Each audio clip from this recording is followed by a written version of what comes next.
नमस्कार मित्रांनो, कसे आहात सगळे? मैं हूं ना असं म्हणत आतापर्यंत तुम्ही अनेकांसाठी दत्त म्हणून उभे राहिलात. पण जेव्हा तुमची वेळ आली तेव्हा मन मोकळं करायला तुम्हाला कोणाचाच खांदा मिळाला नाही.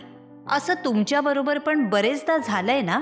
मग अशा वेळी मनात एक प्रश्न येतो की अरे, जे माझे आहेत असं वाटणारे अचानक उपरे कसे झाले? माझ्यातच काहीतरी कमी आहे का? आजपर्यंत जे केलं त्याचं मला हेच फळ मिळालं, मग एवढं चांगलं वागून काय उपयोग? नेकी कर और दर्या में डाल. मनात अशा असंख्य प्रश्नांचं मोहोळ.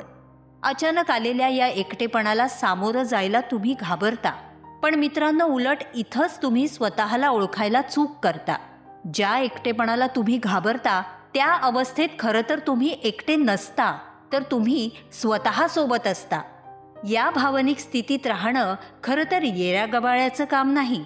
कोणाला ते सहसा जमतही नाही. बहुतेक लोकांना एकटेपणातली शांतता सहनच होत नाही, म्हणून त्यांना सतत कोणाची तरी सोबत लागते, जरी ते नातं अगदी खोटं असलं तरी. पण जर तुम्ही एकटे बसू शकता, विचार करू शकता, स्वतःला समजू शकता, तर हे काही कमकुवतपणाचं लक्षण नाही, ही परिपक्वतेची सुरुवात आहे. हो, कदाचित तुम्ही खूप काही सहन केलं असेल. एखाद्यावर अगदी डोळे झाकून विश्वास ठेवलेला आणि तो अचानक तुटला. एखाद्यासाठी त्याच्या कठीण काळात मनापासून उभे राहिलेलात, पण तुमच्या वेळी मात्र कोणीच नव्हतं. म्हणूनच तुम्ही बदललात.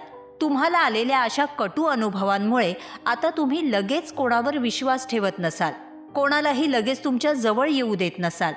पण लोकांना वाटतं तुम्ही आता खूप बदललात. पण खरं काय आहे माहितीये? तुम्ही फक्त शहाणे झाले आहात.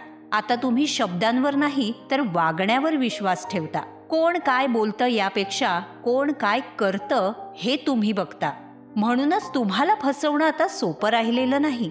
आणि हेच लोकांना खटकतं, कारण आता तुम्ही ठामपणे नाही असं म्हणू शकता.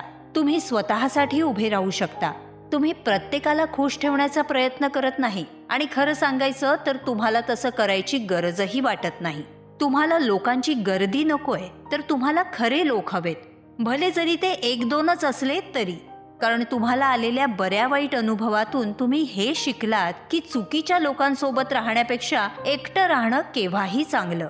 आणि अजून एक गोष्ट, तुम्हाला आता कोणाच्या आधाराची गरज वाटत नाही, म्हणूनच तुम्हाला कोणी कंट्रोल करू शकत नाही. कोणी सोडून जाण्याची भीती दाखवली तरी तुम्ही घाबरत नाही. कोणी काही देण्याचं आमिष दाखवलं तरी तुम्ही विकले जात नाही, कारण तुम्ही स्वतःमध्ये परिपूर्ण आहात.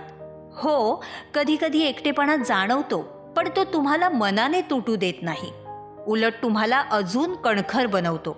म्हणून जर तुम्ही असे एकटे आपल्यातच राहणारे असाल तर स्वतःला दोष देणं थांबवा. तुम्ही इतरांपेक्षा खूप वेगळे आहात आणि तेच तुमचं सगळ्यात मोठं बलस्थान आहे. म्हणून स्वतःवर विश्वास ठेवा. तुमच्यात असलेली शांतता जपा, कारण सगळ्यांनाच स्वतःसोबत जगणं येत नाही आणि तुम्हाला ते चांगलं येतं.